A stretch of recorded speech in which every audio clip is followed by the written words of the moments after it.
Hi everyone, welcome. I'm Paula Lamas, UCo Health Communications Coordinator, and today we are going to talk about something that matters to every family in Umatilla County: our kids' health.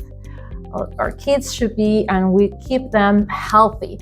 And to talk about this important topic, we have one of our impressive and amazing leaders, which is Dr. Deborah Woodbury, Medical Director. Thank you so much for being with us. You're welcome. Let's start with something that I believe that everybody at this point needs to know: why the vaccines are so important. Well, vaccines are vitally important to the safety and health of our children.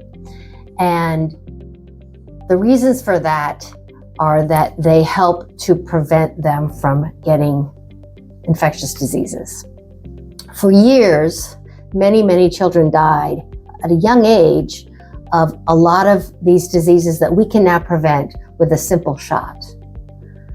However, with the recent outbreaks of measles, even though a lot of us probably thought that we didn't have to worry about these diseases anymore, that's not the case. When we immunize our young children, what happens is we keep the protection level high in the community so an outbreak can't occur. So if one person gets sick, the disease has nowhere to spread. So when we immunize our children, we're protecting them, and we're also protecting our whole community. What we understand that is the herd community, right? Herd immunity. Herd immunity. Yes.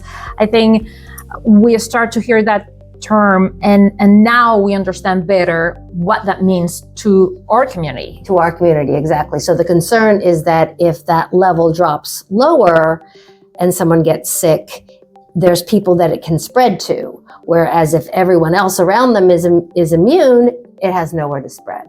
So we need to keep that level of immunity high, and that's done with vaccines. Working with families back in the time, what was that concern that every parent probably shares related with vaccines? There's a few concerns that parents have. Most of them feel bad about giving their children a shot. And I feel bad about that too. Baby. Yes, exactly. But remember that vaccines are safe and effective. They all get side effects. Some have none, but a sore arm, the child has a low-grade fever, sometimes they're kind of grumpy the rest of the day, but those are very mild and they go away. There are more serious side effects, but they are quite rare.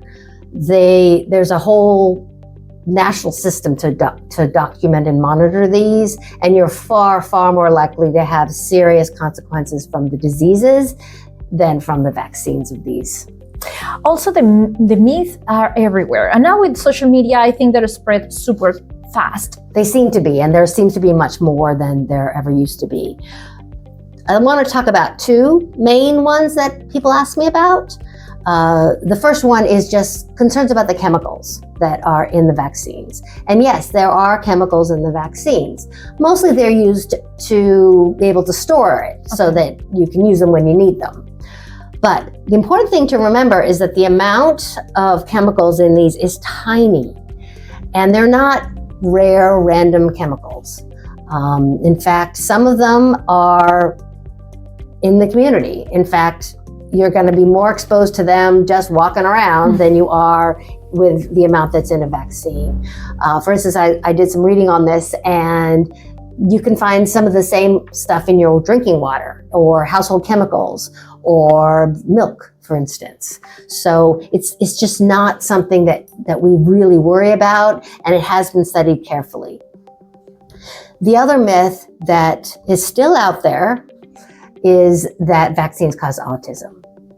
And this is because back in 1992, a doctor in England published a study that linked vaccines to autism. It was soon found out that he made up all of his data. It was all false. And he did it because he was trying to make money out of people not using this particular vaccine. Wow. Yeah, so he's been completely discredited. He lost his license to practice medicine. It's all been proven. And then since then, because people then were concerned, they did a bunch of studies looking at this, and there's no connection. Vaccines just don't cause autism, and that's well understood within the scientific community. So those are the two biggie ones that I get parents asking me about. If you have other questions, and I know there is a lot of other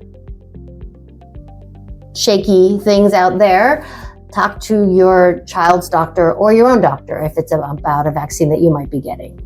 It's important to talk to your provider, have this conversation, and with facts and science on the hand, right? Exactly, because one thing to understand is that most of these vaccines have been around for a long time, and they've been thoroughly studied.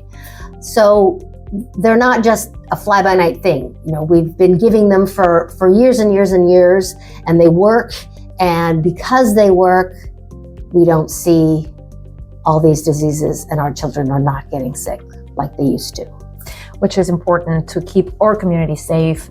Umatilla County should go forward, and we have to enjoy our summer, but also when they go back to school, they have to be healthy and they have to be ready to start the new year, right? That's right.